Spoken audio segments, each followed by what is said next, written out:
오늘은 시편 4편으로 예수 그리스도 안에 드러난 하나님의 복음을 여러분들과 함께 나누려고 합니다. 오늘 설교 제목이 각별한 돌보심입니다. 오늘은 부활절인데 4월 5일 부활절입니다. 역사적으로 중요한 일들이 4월 5일 부활절에 있었습니다. 먼저 한국 개신교 선교의 시작이 1885년 4월 5일 부활절에 있었습니다. 1885년 4월 5일 부활절 아침에 미국의 언더우드 선교사와 아펜젤러 선교사가 인천 제물포항을 통해서 처음으로 한국 땅을 밟았습니다. 이것이 바로 한국 개신교 전파와 근대 교육, 의료 발전의 시초가 된 것입니다. 그리고는 130년 후에 2015년 4월 5일 부활절에는 다인이가 세례를 받았습니다. 그리고 부활절은 아니었지만 1997년 4월 5일에 저와 소라가 결혼을 했죠. 오늘이 그래서 결혼 29주년이 되는 날입니다. 시편 3편과 4편은 한 쌍의 시편으로 보시는 것이 좋습니다. 그래서 많은 번역본들과 주석가들이 시편 3편과 4편의 제목을 붙이기를 시편 3편은 이른 아침 기도 혹은 아침 기도라고 하고 시편 4편은 저녁 기도라고 부릅니다. 지난번에 함께 나누었던 시편 3편의 성경 본문의 제목이 무엇이었습니까? 성경 본문의 제목이 다윗이 아들 압살롬에게 쫓길 때에 지은 시였잖아요. 그러니까 시편 4편도 다윗이 아들 압살롬에게 쫓길 때에 지은 시로 보는 것입니다. 그런데 이 일이 왜 생겼더랬습니까? 다윗이 밧세바와 부적절한 관계를 맺고 밧세바의 남편인 우리아를 전쟁터에서 죽도록 만들었잖아요. 그래서 사무엘하 11장에 하나님께서 나단 선지자를 통하여서 말씀을 하시는데 그 전에 27절에 이렇게 기록되어 있습니다. 그러나 주님께서 보시기에 다윗이 한 이번 일은 아주 악하였다. 그래서 하나님께서 나단 선지자를 통해서 다윗에게 벌을 내리시면서 이렇게 말씀하세요. 사무엘하 12장 7절부터 12절에 나단이 다윗에게 말하였다. 너는 이렇게 나를 무시하여 햇사람 우리아의 아내를 빼앗아다가 네 아내로 삼았으므로 이제부터는 영영 네 집에서 칼부림이 떠나지 않을 것이다. 주님께서 또 이렇게 말씀하십니다. 내가 너의 집안에 재앙을 일으키고 네가 보는 앞에서 내가 너의 아내들도 빼앗아 너와 가까운 사람에게 주어서 누구입니까? 그의 아들.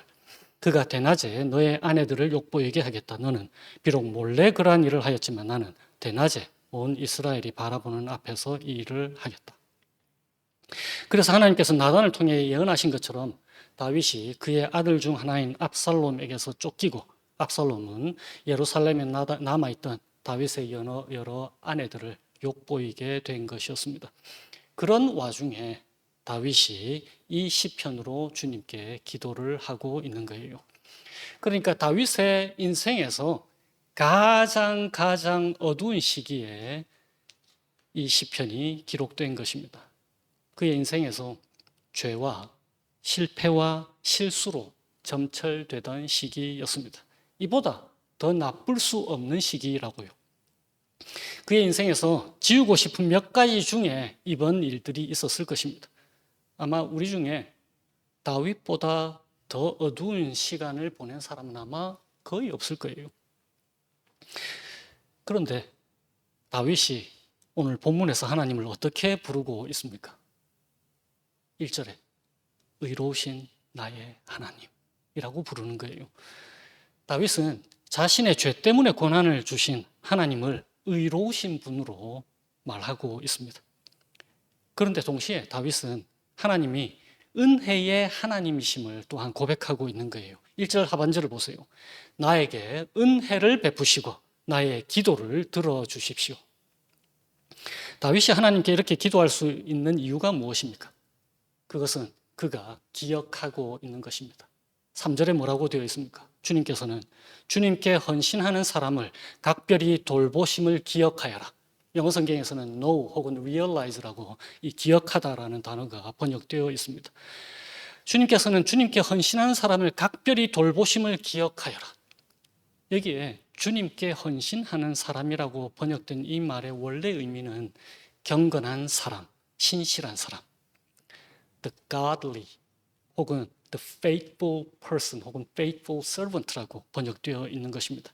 경건한 사람, 신실한 사람은 율법을 완전히 지키는 사람을 말씀하는 것이 아닙니다.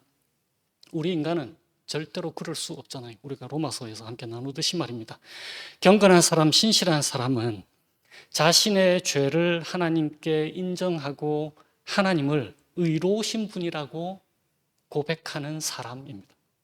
경건한 사람, 신실한 사람은 자신의 죄에도 불구하고 의로우신 하나님께서 은혜를 베푸시는 분이심을 인정하는 사람입니다. 그러므로 의로우신 하나님으로부터 용서받은 다윗은 그 크나큰 죄에도 불구하고 경건한 사람, 신실한 사람, 주님께 헌신하는 사람인 거예요. 다윗은 바로 이 하나님을 너무나도 잘 알고 있습니다. 다시 3절을 한번 보세요. 주님께서는 주님께 헌신하는 사람을 각별히 돌보심을 기억하여라. 그리고는 3절 그 하반절에 이렇게 말씀하고 있습니다. 그런 주님께서는 내가 부르짖을 때에 들어주신다 라고 다윗이 고백하고 있는 거예요. 하나님이 그런 분이시기 때문에 5절에서 주님을 의지하여라 라고 외칠 수 있는 것입니다. 의로우시고 은혜로우신 하나님이 자신의 백성을 내치지 않으시고 반드시 돌보시고 그의 기도를 들어주시는 분이시기 때문입니다. 이런 분이 세상 어디에 있는가요? 오직 주님만이 그렇기 때문에 신뢰할 수 있는 분이신 것입니다. 시편 146편에 시편 기자가 이렇게 기록하고 있습니다. 너희는 힘 있는 고관을 의지하지 말며 구원할 능력이 없는 사람을 의지하지 말아라. 야곱의 하나님을 자기의 도움으로 삼고 자기의 하나님이신 주님께 희망을 거는 사람은 복이 있다. 그리고 시편 147편에는 이렇게 기록합니다. 주님은 힘센 준말을 좋아하지 않으시고 빨리 달리는 힘센 다리를 가진 사람도 반기지 않으신다. 주님은 오직 당신을 경외하는 사람과 당신의 한결같은 사랑을 기다리는 사람을 좋아하신다. 하나님이 바로 이런 분이시기 때문에 오늘 우리 본문의 7절과 8절에서 다윗이 기쁨과 평안을 누리는 것입니다. 7절, 8절에 이렇게 기록되어 있습니다. 주님께서 내 마음에 안겨주신 기쁨은 햇곡식과 새 포도주가 풍성할 때에 누리는 기쁨보다 더 큽니다. 내가 편히 눕거나 잠드는 것도 주님께서 나를 평안히 쉬게 하여 주시기 때문입니다. 우리의 인생도 시련의 연속입니다. 늘 쉬운 삶을 사는 사람은 아무도 없잖아요. 꼭 한두 가지 심각한 일들이 각 사람 주변에 놓여 있는 것 같습니다. 때로는 내 잘못이 아닌데도 시련을 당하기도 하고요. 오늘 또 본문에서처럼 다윗처럼 심각한 범죄를 저질러서 범죄의 결과를 시련으로 겪기도 하는 사람들이 있습니다. 그런 우리들에게 오늘 시편이 우리에게 복음을 전해주고 있습니다. 기억하라, 신뢰하라 라고 말입니다. 무엇을 기억하라고요? 무엇을 알아라고요?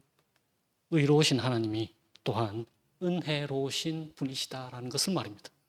우리의 연약함을 이해하시는 분이시라고요. 우리의 기도를 외면하지 않으신다고요. 우리의 기도를 반드시 들으신다고요. 우리를 각별히 돌보신다라고요. 그렇게 하시는 이유는 3절 말씀처럼 하나님이 우리를 주님께 헌신하는 사람, 경건한 사람, 신실한 사람으로 인정하시기 때문입니다. 누구 때문에 하나님께서 우리를 주님께 헌신하는 사람, 경건한 사람, 신실한 사람으로 인정하시게 되었습니까? 누구 때문에요? 우리를 대신해서 죽으시고 약속하신 대로 살아나신 우리 주 예수 그리스도 때문입니다. 오늘 본문이 말씀하고 있는 참으로 주님께 헌신하는 사람, 참으로 경건한 사람, 참으로 신실한 사람이 누구입니까? 다윗입니까? 아니면 우리입니까? 절대로 아니에요. 참으로 주님께 헌신하는 사람, 참으로 경건한 사람, 참으로 신실한 사람은 오직 우리 주 예수 그리스도밖에 없습니다. 우리가 바로 이 예수 그리스도에게 속해 있기 때문에 우리가 바로 이 예수 그리스도의 것이기 때문에, 우리가 바로 이 예수 그리스도와 한 몸으로 연합되어 있기 때문에 하나님께서 우리를 예수 그리스도를 통해서만 보고 계시는 것이라고요. 우리 주 예수 그리스도 안에서 하나님은 우리를 참으로 주님께 헌신하는 사람, 경건한 사람, 참으로 신실한 사람으로 인정해 주시는 것입니다. 그러므로 하나님께서 우리의 최악을 보실 때조차도 우리를 참으로 주님께 헌신하는 사람, 참으로 경건한 사람, 참으로 신실한 사람으로 인정해 주시는 것입니다. 우리의 최악을 보실 때조차도 말입니다. 그리고 그런 우리들에게 주어진 약속이 무엇이라고요? 3절에 주님께서는 주님께 헌신하는 사람을 각별히 돌보심을 기억하여라. 주님께서는 내가 부르짖을 때에 들어주신다. 그렇게 약속을 우리에게 말씀하고 계시는 것입니다. 무엇을 통해서 하나님께서 이 약속이 진실된 것임을 증명해 주셨습니까? 어떤 사건을 통해서요? 하나님께서 주님께 헌신하는 사람을 각별히 돌보심을 보여주셨더랬습니까?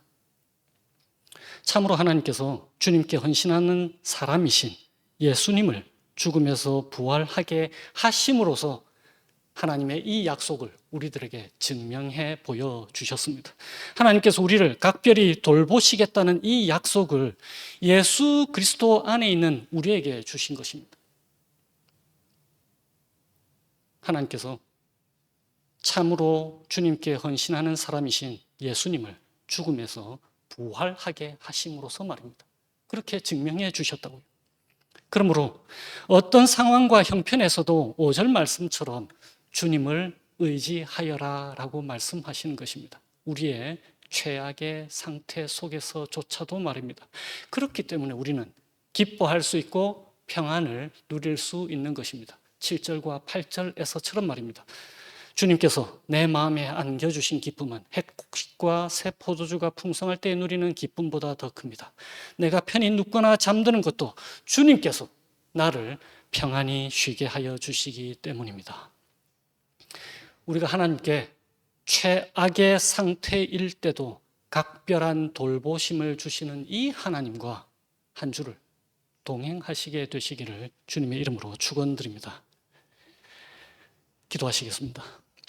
주 하나님 아버지, 저희들에게 이 약속의 소망을 주신 것 감사해요.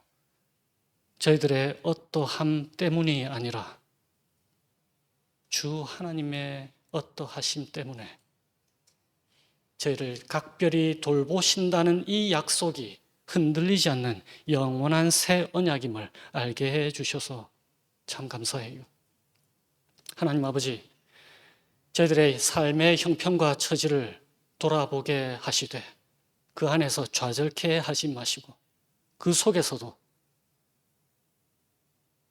죽으시고 부활하신 그 주님 때문에 주 예수 그리스도께만 모든 소망과 믿음 둘 수 있도록 인도해 주세요. 그래서 저희들의 삶이 하나님 때문에 기쁨과 하나님 때문에 평강을 누리는 그런 복된 삶을 살아갈 수 있도록 인도해 주시기를 예수님의 이름으로 기도합니다.